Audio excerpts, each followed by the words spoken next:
¿Quién le ha dado permiso? Mi señora. Deberíamos llevar guardias, mi señora. ¿Por qué?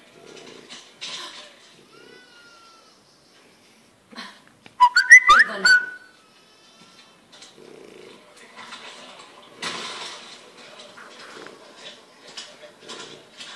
Parad, mi señora. Os destrozaréis el vestido. Tengo más.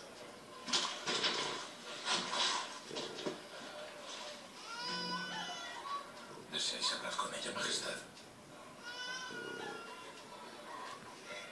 No. Era soldado. Fue a luchar en las murallas. Cuando los barcos llegaron a Aguas Negras, ya no regresó.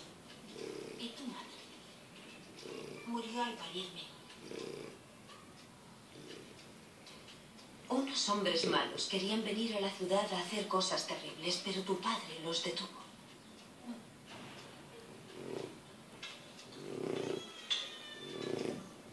Cuando veas a este caballero, quiero que recuerdes a tu padre.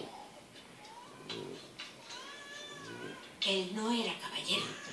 Solo era soldado. ¿Y qué juran hacer los caballeros?